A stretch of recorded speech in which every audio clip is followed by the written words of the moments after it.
Well, today we had a magnitude 5.4 earthquake strike a day after magnitude 5 south of the Azores, which is at the junction of the North American plate, African plate, and European plate.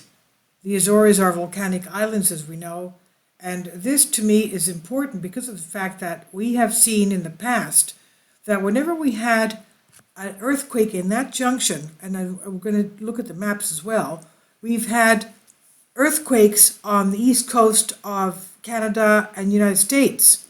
Now this is the mid-Atlantic ridge, as you can see, from north to south, and that is where we have magma underneath. That's the red coloring. That is what is stretching the Atlantic Ocean. Let's take a look at the map to see what's happening with those earthquakes. Okay, here we are at Seismo Berkeley. Let's take this out. This is what we had the day before, 5 magnitude, 10 kilometers depth, and this is the Azores right here, as you can see right here, and you can even see the junction. Azores, these are all volcanic islands, Newfoundland Basin, and this is today's quake right there. As you can see, it's about 1,000 miles southwest, again 10 kilometers depth, pretty shallow, it's about 4 or 5, 6 miles deep. And this is the area that usually has, well, we've seen today's North Carolina as well, quakes. But this is the Northeast Seamount. This is underwater volcanoes, 30 of them, and they're pointing towards the New England area right there. We know that Maine has 5 volcanoes, 4 of them in a 100-mile stretch. And this area here around Lake Ontario, Montreal right there, that is a Yellowstone caldera-like complex of volcanoes. We had a huge super eruption there way back about 1 billion years ago, but this area has been rocking lately as well. Now, we'll expect to see something here because we've seen that in the past. Now let's go to see the area right here. That's it, but let's go to see the shake map. Right there. That's it right there.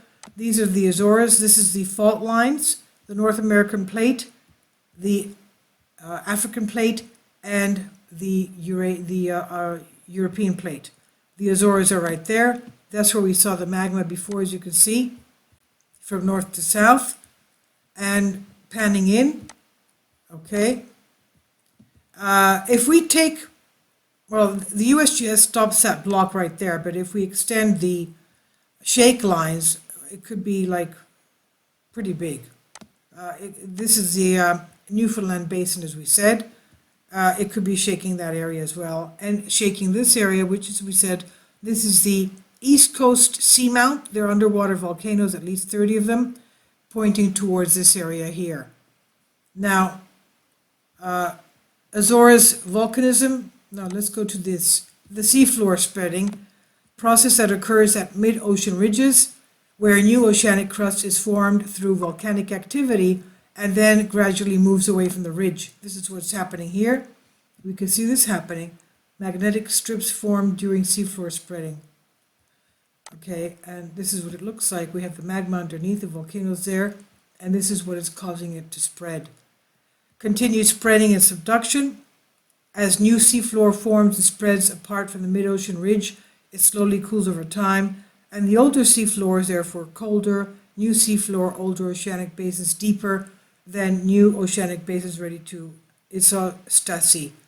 Now, if the diameter of the Earth remains relatively constant despite production of new crust, a mechanism must exist by which crust is also destroyed. The destruction of oceanic crust occurs at subduction zones where oceanic crust is forced under either continental crust or oceanic crust. Today, the Atlantic Basin is actively spreading at the mid-Atlantic ridge. That's it, right there. This is where we've had our earthquakes. A divergent constructive plate boundary located along the floor of the Atlantic Ocean, part of the longest mountain range in the world. In the North Atlantic, it separates North America from the Eurasian plate. So this is where we're having our earthquakes, and I just wanted to mention that to you. We'll keep an eye on what's happening on the East Coast. As we said today, we had the North Carolina quakes. The North Carolina quakes, some of them are minus. What does it mean when you have a negative magnitude? Magnitude calculations are based on a logarithmic scale, so a tenfold drop in amplitude decreases by magnitude 1. If an amplitude of 20 millimeters as measured on a seismic signal corresponds to magnitude 2 earthquake, then 10 times less corresponds to a magnitude 1.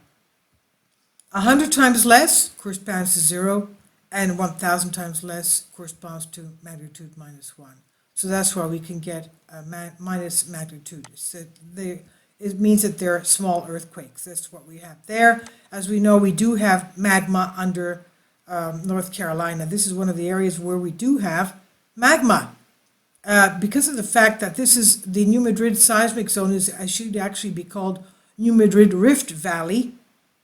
And let's not forget we have the Coenan Fault, the mid-continental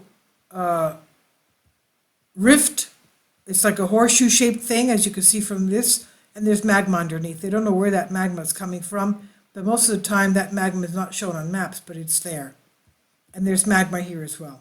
Okay, so all of you there on this northeast, the eastern seaboard, please be careful, because we do have quakes there as well.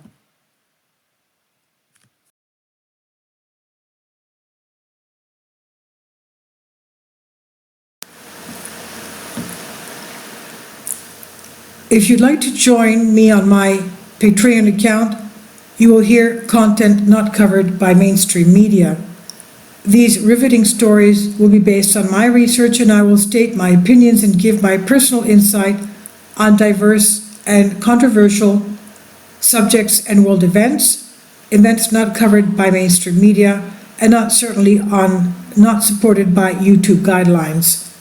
So whatever I have on my Patreon, most of those will not be on my YouTube channel. Please consider becoming a member today. More of the most significant and important videos will be on my Patreon channel. Your support helps me to continue my research and keeps this YouTube channel alive. And we depend on your support, your generous charity, because we help economically challenged families here in Athens, Greece, in Kapota, and we also help the young generation with university tuition and the community around our church. Thank you.